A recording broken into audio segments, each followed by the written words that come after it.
कि मेवात की बहुत सी ऐसी समस्याएं थी, डिमांड्स थी,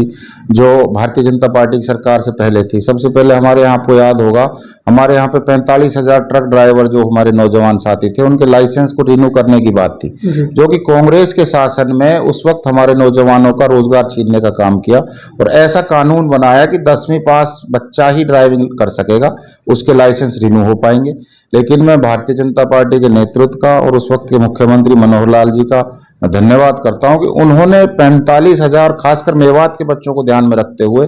उस समस्या को हल करवाया और मेवात के जितने भी नौजवानों के लाइसेंस बने हुए थे उनको दोबारा से रिन्यू करवाने का काम किया। भारतीय जनता पार्टी ने बच्चों को रोजगार दिया है, बगैर किसी खर्ची के, बगैर किसी पर्ची के और बगैर किसी भेदभाव के विकास कार्य किए हैं। हमारे यहाँ पर पीने के पानी की बड़ी समस्या होती थी फिरोजपुर जिला विधानसभा के अंदर। 263 करोड़ का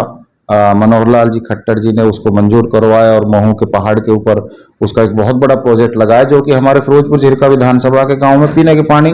की सप्लाई कर रहा। इसी तरह दोस्तों, मेरा नाम है जुनैद खान और आप लोग इस वक्त मेरे साथ देख रहे हो S4 न्यूज और उज्जवल मेवात न्यूज। दरअसल दोस्तों, इस वक्त जो मेरी मौजूदगी है वो फिरोजपुर झिरका के अंदर पूर्व विधायक रहे नसीम अहमद के साथ में मौजूद हूँ, जो 2024 में विधानसभा चुनाव होने वाला है, जिसकी जो तारीख है वो फिक्स हो चुकी है। उसको लेकर जो मंत्री रहे नसीम अहमद के साथ बातचीत करते हैं। नसीम भाई, बहुत बहुत स्वागत है, आपने अपना कीमती टाइम हमें निकाल कर दिया, उसके लिए हम सदा आभारी रहेंगे। जी जी शुक्रिया।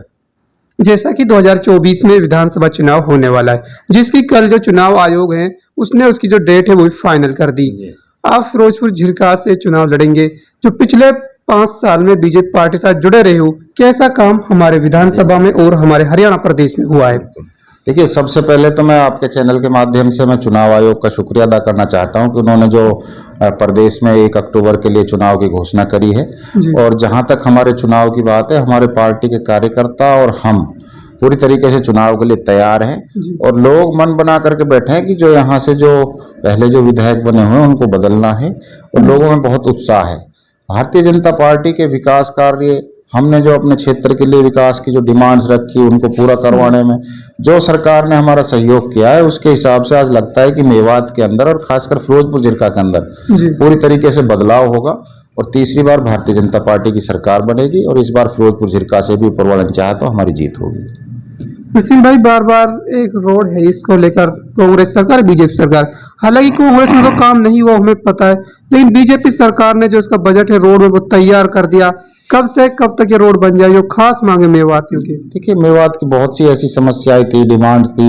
जो भारतीय जनता पार्टी की सरकार से पहले थी। सबसे पहले हमारे यहाँ आपको याद होगा, हमारे यहाँ पे 45,000 ट्रक ड्राइवर जो हमारे नौजवान साथी थे, उनके लाइसेंस को रिन्यू करने की बात थी, जो कि कांग्रेस के शासन में उस वक्त हमारे नौजवानों का रोजगार छीनने का काम किया और ऐसा कानून बनाया कि 10वीं पास बच्चा ही ड्राइविंग कर सकेगा, उसके लाइसेंस रिन्यू हो पाएंगे। लेकिन मैं भारतीय जनता पार्टी के नेतृत्व का और उस वक्त के मुख्यमंत्री मनोहर लाल जी का मैं धन्यवाद करता हूं कि उन्होंने 45,000 खासकर मेवात के बच्चों को ध्यान में रखते हुए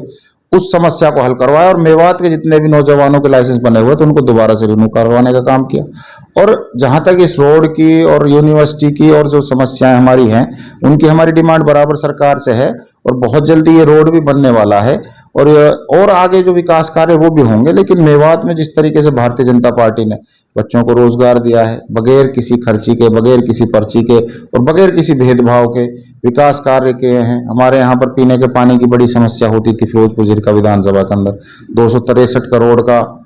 मनोहर लाल जी खट्टर जी ने उसको मंजूर करवाया और महू के पहाड़ के ऊपर उसका एक बहुत बड़ा प्रोजेक्ट लगाया, जो कि हमारे फिरोजपुर जिला विधानसभा के गांव में पीने के पानी की सप्लाई कर रहा। इसी तरीके से हॉस्पिटल्स में हमारी जो दिक्कतें थी गांव के अंदर PSC थी, उसको अपग्रेड करके 200 बेड का अपग्रेड किया है। और भी गांव में विकास कार्य हैं, चाहे हमारे सड़कों की, लोकल सड़कों की बात है, चाहे हमारे और पीने के पानी की बात है, सब समस्याएं काफी हद तक हल करी हैं और जो कुछ थोड़ी बहुत रह गई हैं उनको भी आने वाले समय में तीसरी बार भारतीय जनता पार्टी की सरकार बनने जा रही है, आगे उन समस्याओं को भी खत्म करने का काम करेंगे। जी,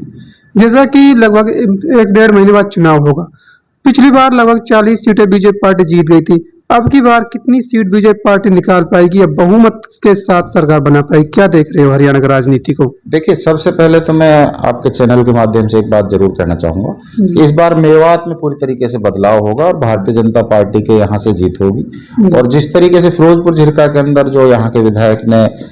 जो चीजें करी हैं, गलत चीजों का, और उनको बढ़ावा दिया है, ऐसे लोगों को लोग बदलना चाहते हैं। और जहां तक हरियाणा प्रदेश के अंदर है, इस बार पूरे बहुमत के साथ सरकार बनेगी और हमें पूरा विश्वास है कि मेवात में भी इस बार जो है हमारी जीत होगी। जीत होगी। आखिर में आप पूरी मेवातवासी और खासतौर पर फिरोजपुर झिरका के जितने भी लोग हैं, तमाम जनता है, समाज है, क्या संदेश देना चाहोगे इस विधानसभा चुनाव को लेकर? देखिए, मैं सबसे पहले तो मैं पूरे विधानसभा के सभी साथियों का मैं बहुत बहुत धन्यवाद करता हूं और मैं उनसे अपील करता हूं कि आने वाले जो विधानसभा के चुनाव है उसमें आप भारतीय जनता पार्टी का हमारा सहयोग करें और तीसरी बार सरकार बना करके जो बच्चों को जो बगैर पर्ची और खर्ची के रोजगार मिला है, जो सब अमन शांति का माहौल रहा है और जो गांव में विकास कार्य हुए हैं, पीने के पानी की, हॉस्पिटल्स की और टीचर्स की, जो हमारी समस्याएं भी उनको हल करने का काम किया है, आगे और जो छोटी मोटी समस्याएं बगैर किसी भेदभाव के और बगैर किसी रिश्वतखोरी के हमारी समस्याएं हल हो, हमें भारतीय जनता पार्टी को तीसरी बार बनाना है और फिरोजपुर झिरका से इस बार जरूर बदलाव करना है। ये मैं आपके चैनल के माध्यम से सब लोगों से अपील करता हूँ। बहुत बहुत शुक्रिया हमसे बातचीत करने के लिए।